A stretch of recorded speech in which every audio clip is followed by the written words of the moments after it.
G'day guys and gal, there is a massive, slightly obnoxious but pretty funny trope in Warhammer 40k of giving certain factions super powerful and impressive characters, but then making it so their deaths are of no consequence, hence they're constantly killed by other characters to show how badass the other character is. This is called the Wolf effect, with a lot of people pointing towards the avatar of Cain being its biggest victim. However, I would argue that the Tyranid Swarmlord, their supreme commander, the physical manifestation of the hive mind's martial prowess, who gets clapped on the daily by dudes who have no business being able to do that. But that begs the question, just how powerful is the Swarmlord really? Is the apex predator an absolute beast with no equal who just gets unlucky, or is he actually super mid, with all of his deaths making sense because he's not actually that great? That's what we'll answer today. Before we get started, I'm gonna hit you with some cold hard science. Absolutely everyone should be doing a skincare routine right now. No matter how old or young you are, it'll make your face feel better, look better, and treat all the various skin issues that people have, like acne, oily skin, discolored skin, dark circles under the eyes, and so on. The issue is us blokes don't know what brands to use or products or protocols, so I've partnered up with Joology to save the day. Joology makes life easy by getting you to fill out a quick survey before then sending you a custom skincare package to your door with specialized ingredients. For me, the Aussie sun is brutal and I can get oily sometimes, so my package has some sunscreen and the moisturizer among other things to help with that. Joology isn't just about having a pretty face though.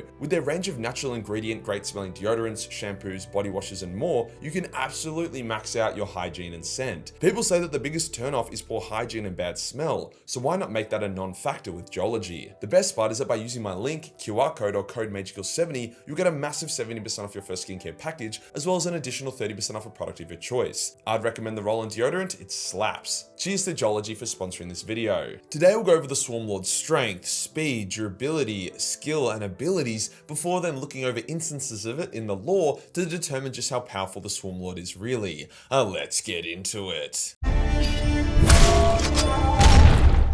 The Swarmlord is considered to be the apex Tyranid form, all the hive mind's vicious malice and destructive force put into a single being. Now that doesn't mean it is the most physically powerful. The Biotitan, Norn Emissary, or even Carnifexes have it beat there. However, it is a jack-of-all-trades commander unit. It is also an extremely powerful synapse unit, meaning if a Swarmlord is present on a planet, all NIDs on said planet will be fully cohesive due to the influence and direction of the hive mind. Usually it would require multiple massive bioforms or Norn Queens to achieve this, but the Swarmlord can do it by itself. Okay, onto the physical strength of the Swarmlord. A Swarmlord is a supercharged upgrade of a Hive Tyrant. It stands a number of times taller than a Space Marine, which makes mental images of it dueling a Space Marine pretty retarded, since one of its swords appears to be longer than an Astartes, but alas, it actually does seem to duel Space Marines all the time, usually coming off second best. Now I personally wasn't able to attend the 2023 Tyranid Power Meet, where the Swarmlord showed off his impressive squat, bench, and deadlift, so I don't have exact strength numbers for the big boy, but I'd put him up there with a greater demon sort of strength. Battering tanks aside, cutting through heavy armor with ease, picking up superhumans like they are dolls, and then ripping them apart. The only Space Marine where the Swarmlord wasn't able to cleanly overpower with raw strength was Marneus Calgar, but Calgar is literally fucked in the head with how overpowered and ridiculous he is, so I wouldn't take that too personally. How about his durability? To take him down, the Swarmlord needs to be hit really hard with the biggest thing you've got. Laser bolts ping off it, bolt shells create small but mostly harmless craters, and even significant wounds from plasma guns or power weapons don't really put it down. You need to hit it in the right spot with something serious. When it fought Dante killed it by shooting it in the head with his special modified volcano pistol, something not even a Primarch would be able to survive. So I wouldn't say that makes it delicate. During that duel, Dante even struck off one of its arms and disabled it. Without skipping a beat, the Swarmlord simply cut off the useless limb so it wouldn't get in the way. It didn't even roar or grunt, which shows that it doesn't even feel pain. The Swarmlord isn't really able to bleed out. Like all Tyranids, a good hit will score you a spray of alien ichor, but that would basically be it. You wouldn't be able to kill the Swarmlord by scoring a few bleeding mortal wounds. You'd have to hit it with a decisive blow. In saying that, Marneus was literally able to beat the Swarmlord to death with his power fists, but as I've said, that is Marneus for ya. Probably a more realistic way to kill it is how Reclusia Cassius put it down. He and his elite squad engaged the Swarmlord, and it hit Cassius with a psychic blast. However, Cassius has been trained to fortify his mind, so he was able to recover, which the Swarmlord didn't expect.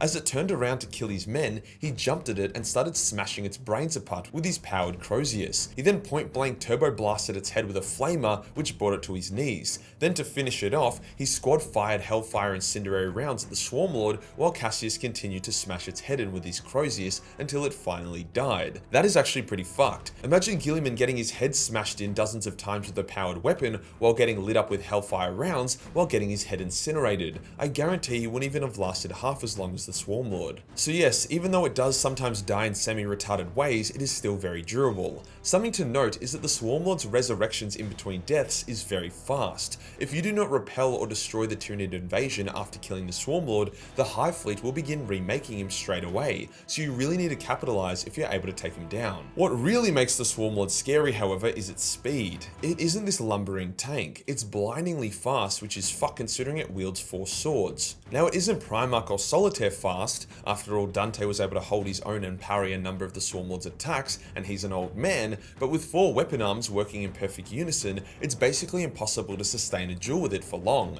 Any fight with the Swarmlord ends very quickly, either because it turns its enemy into sashimi, or the hero is able to land a decisive blow quickly. Marnie's discovered pretty quickly in their first duel that a drawn out fight with the Swarmlord was a bad idea, as he lost his limbs and had to sacrifice his honor guard to even survive. Fortunately, there is actually a bit of lore that allows us to see the true speed of the Swarmlord. In one insane piece of lore, 6 custodians were able to take on like 1,000,000 Tyranids in a choke point, 300 style. They were able to massacre the Nid hordes, so the hive mind spawned the Swarmlord to finish them off. In a 3v1, it kills 2 of the custodies before the final custodies, an elite shield captain, engages it in a duel. They are evenly matched in speed, however the fight ends quickly when the Swarmlord overextends, wounds the shield captain, but then pays with its life. You could argue that this puts the Swarmlord's power as the same as 3 custodians, but there is more to it than that. Either way, whenever the Swarmlord is mentioned, its speed is almost always remarked upon. What about its special abilities? Well, the Swarmlord is extremely versatile and can be remade differently depending on what the battlefield needs. It can have its bone swords replaced with guns or whips, it can have enhanced psychic ability, it can have the ability to give birth mid-battle to rippers, but the main form of the Swarmlord is known for its love of melee and its use of psychic ability. Now, a lot of people scratch their heads at the Swarmlord not really using its psychic powers much.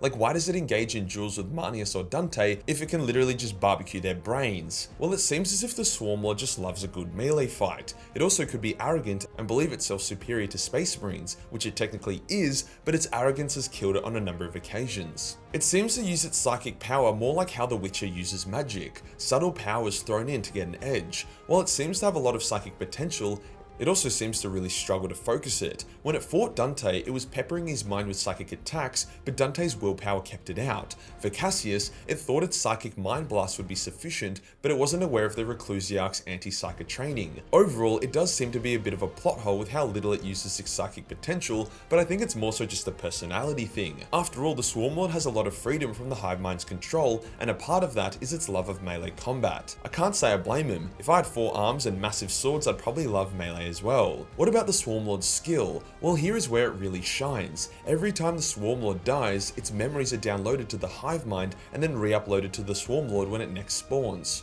meaning it has the experience of countless battles and deaths. It never dies the same way twice, as it is constantly adapting its form and battle doctrine. It now knows that volcano pistols fucking suck to be hit by. It now knows that a single psychic blast isn't enough to body a Reclusiarch. It now knows that Manius Calgar has bullshit hacks. During the Battle of Iandan, the Avatar of Cain challenged the Swarmlord to a duel. Now, the old Swarmlord would have accepted, but after a number of Tyranid campaigns ending in disaster because of his love of dueling, he instead sent in a bunch of Carnifexes to kill the Avatar instead. See? Learning. As for its commanding ability, it's an absolute beast. During the Tyranid's invasion of Ultramar, the Ultramarines were actually on the back foot for the entire war, as the Swarmlord's tactics were superior to their own. It is a master of adaptation, willing to use any and all tactics to win. During the Octarius War, it wasn't the Tyranids' greater numbers that won, it was the Swarmlord's tactics that carried the day. There is a reason why Tyranids always lose after the Swarmlord falls. His tactical ability carries them hard. What about the Swarmlord's gear?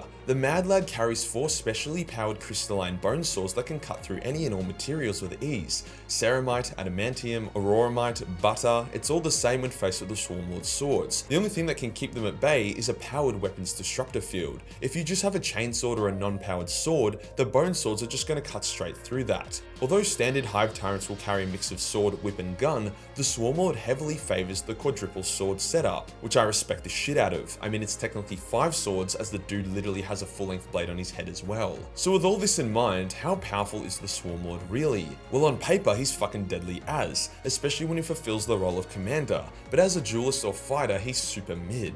The Overfiend of Octarius, a powerful orc, was able to kill him numerous times. Marnius killed him in a straight up duel, with Dante also taking out the big bug. Time and time again he is killed by Space Marines, not by greater demons or Primarchs. The new Dark Angel Codex recently brought out some new lore about the Lion and his first battles against the Nids. The Lion bodies the fuck out of a group of Screamer killers before he then duels a Hive Tyrant. It's not even close. The Lion completely fucks up the Hive Tyrant and dominates it, killing it in a sick Mortal Kombat-esque fatality. Now obviously the Swarmlord is a lot stronger than a Hive Tyrant, but the result would have been similar. The Lion's skill and speed would have been way too much for the Swarmlord. So I would put the Swarmlord at around standard Greater Demon power, maybe slightly weaker than an Avatar of Cain, which is similar to top tier Space Marines but is below Primarchs, named Greater Demons or named Custodians. That's just the issue with the infinite consequence free revive hack that the Swarmlord has. He's just way too easy to warf. If you enjoyed the video and you want to support the channel, then subscribe. That's all I'm asking. Join the Discord for more memes and I'll see you in the next one. Peace.